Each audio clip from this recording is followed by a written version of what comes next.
the Honourable Howard Nathan QC is a former Victorian Supreme Court judge and advisor to federal ministers. I thought that's okay. It may not be very interesting, but it's likely to be very authoritative and expert. He retired in '97, currently living near Bendigo. He was a member of the Immigration Reform Group that published a paper, Control or Colour Bar, started to get a bit warmer. A judge with a social conscience. It's not a contradiction in terms, it could happen. And it's clear, then the notes have a quotation from somebody that I don't know, but it warmed me up a little more. No one is immune, I was told, from the Howard Nathan humour. Sometimes inadvertent, but mostly it is a carefully crafted chutzpah, drawing upon his Jewish roots, his legal wit, and the keenness to be a bit of a stirrer, to shock even. So then I went back to the Victorian Supreme Court judge, advisor to federal ministers. It sounded like an interesting combination of contrasts. And then, with briefing notes, they give a number of hyperlinks to texts, and one was from Justinian. Oh. And I learnt that in a tale of an appeal from a judgment of Justice, as I guess he was then, Nathan, on a case between a psychiatric nurse, I think, and a former patient, or a liaison between those two. Justinian goes on, in a searing judgment penned by a number of judges, Justice Howard Nathan is hauled over the coals for his loose thinking on public morality. Apparently, Howie Nathan's moral posture is not only questionable, but tasteless, flippant, and irrelevant. He said, among other things which outraged the Court of Appeal, that the jurisdiction to clomp into the bedrooms of registered nurses and their former patients simply and only because sexual congress have occurred is not within the jurisdiction of the Nurses Board of Victoria. What really seemed to rile the codgers, that's a technical term, but it was used in this article, on the Court of Appeal was this pert observation from Howard N. about the charge against the nurse. It is redolent of morality which penalises adultery. It's not the function of the Nurses Board of Victoria to enforce the seventh commandment. Every citizen, whether a registered nurse or otherwise, has a basic freedom to fornicate. You can see that it's the 21st Amendment to the US Constitution. It's there, or it could be there. And then I came to this theatre and I see that there is the Howard J. Nathan Auditorium, and I understand this is a result of an extraordinarily generous gift by Howard Nathan. So it appears we have something with many parts and a whole which is greater than the sum of the parts, and now we're going to be hearing from that whole.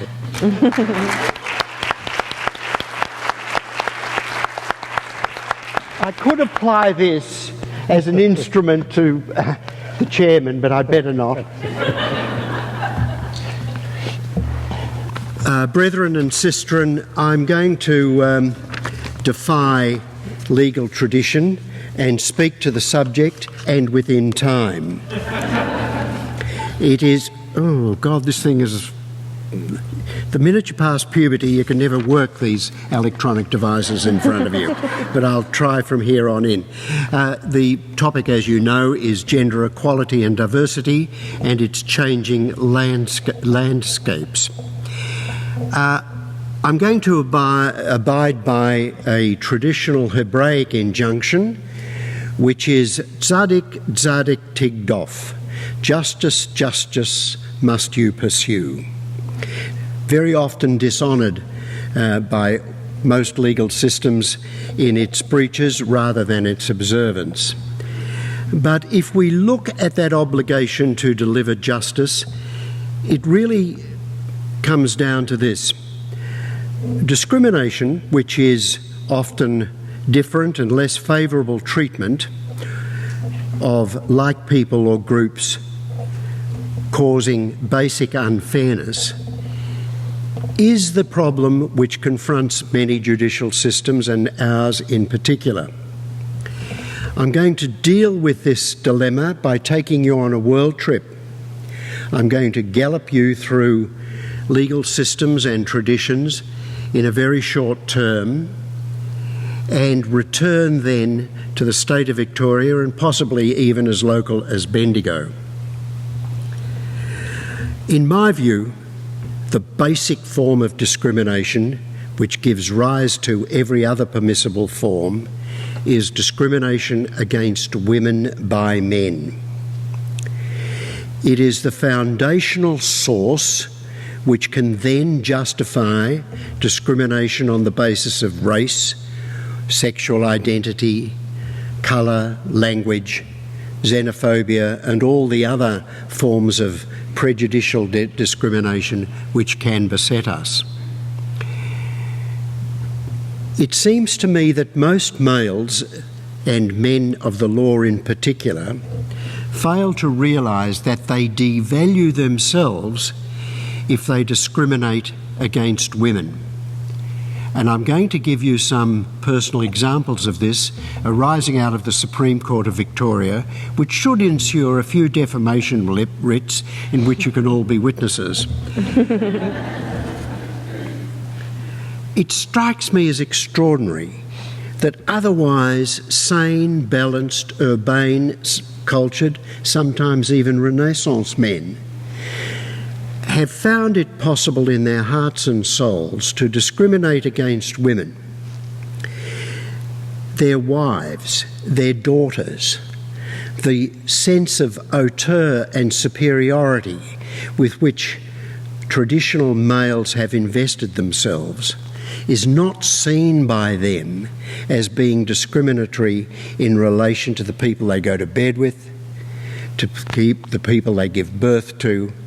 And one of our basic reasons why discrimination endures is that men have not come to realise that sexual discrimination on the basis of gender is self-demeaning as well as inherently unfair. That observation gives rise to the question, why is this so? Now, you're going to get a gallop through religious history and the histories of civilization in even smarter form than Martin usually delivers. Let me start with ancient Sumer and the Akkadian myths. Gilgamesh was the paradigm male, broad-shouldered, protecting women behind him, bearded, of course, and seen as the repository of strength and vigour with an obligation to slay his enemies. The next civilization with which you might be familiar, if I take you to, is that of ancient Egypt. Ancient Egypt had a series of gods, but the preeminent god, Amun, and particularly Amun-Ra, the king of gods, the sun god, was the god of lightning, amongst other things. God was a male, and he was the god, Amun that is, of law and order. I take you to Greece. The king of the gods was Zeus, sovereign of all things. Again, a male. I take you to Rome. Zeus was replaced by the Roman god Jupiter, whom we know as Jove, a male. It was the statue of Jupiter within the temple in Jerusalem which caused the outbreak of civil disobedience, giving rise to another person called Jesus, also a male. If I leave the Western European sources and canvass China, for example, the philosopher who set their legal system in place, Confucius, about 500 BCE, also a male. If you go to India with the Hindu gods, and there are many of them, Vishnu, who later became Krishna, was the supreme god, again, male. In Buddhism, Buddha, who led the way to enlightenment and self-fulfillment, again male. Within Judaism, which perhaps you should see as the precursor or the source of other religious followings, Christianity and Islam, although they would not see it that way, again you notice the male dominance. The paradigm patriarch, of course, was Moses. It's a peculiarity of that language, of Hebrew, that all nouns have a gender. So a table or a chair will be, a table is male, and other things have a feminine ending. Where there is no gender, the default position is male. So within Judaism, when it's translated ultimately to English, the neutral becomes a male. And that possibly accounts for the translations of the old Hebrew texts giving the eternal or God a male gender. Certainly, when Christianity emerged, it was male-centric, so that you have my Lord bishops, Lord of the universe, Master of the universe. They are male-laden terms. Within Islam, again, Allah is a male ending and it's a male terms. What is the purpose of this observation? It is to tell you that divinity in most traditions has been captured by males. And if God is a bloke, then women are somewhat less than blokes. And that, in my view, has been the source of the male differentiation and the male superiority vis-à-vis females, which has been common to many, or pretty well all of our cultural wellsprings, common to our history, and it has been the nurturing force which has enabled males throughout thousands of years to effectively discriminate against women. In my view, it is morally, culturally and spiritually wicked to assume that of all God's creatures, if you happen to believe in her, cannot be treated as equals. It's a denial of humanity at its most basic levels. It's to be challenged at every basic level. It is to be challenged not only because it delivers unfairness, but because it is morally indefensible. And I'm glad to say that in the state of Victoria, there have been great challenges to this male centricism by very, very recent governments. What has been common to this male-centric system of belief? Two things. In all those religions I've referred to, and I'll add a third, AFL football, there is one thing in common. The males dress themselves in facial hair, whether in fact it's depictions of Jesus, who looks like a full forward for Carlton, denying his racial origins, or whether it's Lord Vishnu, or whether it's Confucius or Buddha, they are all seen and portrayed as wearing beards. And this is a symptom, it's a trivial symptom, but it's something that women can't challenge. So males set themselves aside, not only intellectually, but in fact by dress. Now, I want to leave the world scene and return to Victoria and to Australia. We began as you know, a convict colony. We had the extraordinary experience of delivering a system back in the 1800s which turned felons into yeomen. My convict origins, and I've come from a couple of generations of very good thieves, we were translated into yeomen within 5 or 6 years because we were given dignity, position and prospects for the future.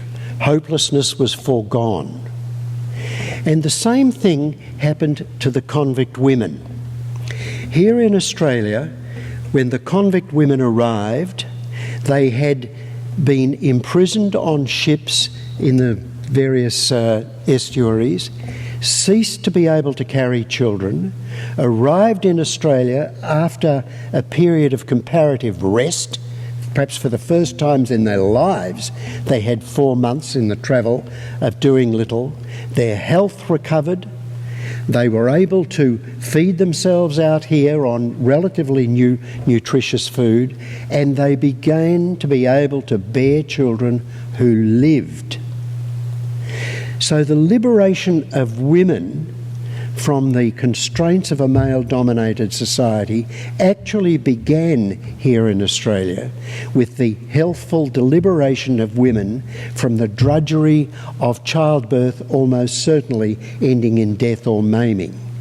Imagine what that did to the dignity of those women. We began with a mighty plus on our way towards gender equality, often unperceived. And it went on, and it went on. During the gold rush period, even the civil authorities imported women, one might almost say enslaved them, for the purposes of humanising society. So Carolyn Chisholm, although she was in fact delivering women to some form of bondage, was in fact liberating the spirits a little bit of the males. A second plus. These are things in our background and our history which will and have led us to the position I'm now going to outline. And I'm coming now to the position in Victoria. And I'm going to deliver you an optimistic message, and I'm going to deliver you some observations of the past, which, looking at this audience, some at least will remember. We had in Australia a society divided often by accent. You'll recall when accents had to be rounded and the vowels became more rounded, the more posh you became and the more Protestant that you were. And this survival of class differentiation on the basis of speech has only now beginning to be diminished. You will recall your current series of ABC announcers and commentators, most of whom seem to struggle with English as a first language, and they have been able to abandon the rounded vowels. But up until the 1950s, it was a signal of where one stood on the class spectrum. Then in Australia began the liberation both of Catholics from second-class citizenry and women from second-class citizenry. Let me just give you some examples. When I did my national service before the front row was born, I was in the Navy, and we lined up on a Sunday. This senior chief petty officer would yell out as we prepared for church parade, "Catholics and others fall out!" Catholic spelled K-A-F-F-L-I-C-K-S. And that was symbolic of a division. Catholics and others had to go somewhere else, and the Protestant ascendants, who were of course the real manipulators of power, went to other places. That terrible division emphasised by that story began to fall apart as the split in the Labor Party of the mid-50s revealed to the Conservative and Protestant forces that they needed the DLP votes, the votes of the Catholic Party, if they were to retain office. By subterfuge and unacknowledged, the liberation of Australian society from some of its worst sexist and religious discriminations began in a completely unintended way by those who up until that time held power. Now, in the Liberal Party at the time of the split, there were no Catholics. Phil Lynch became the first Catholic minister in a Conservative government. The transition of the very sizable Catholic minority, about 25% then, much more now, began by that process.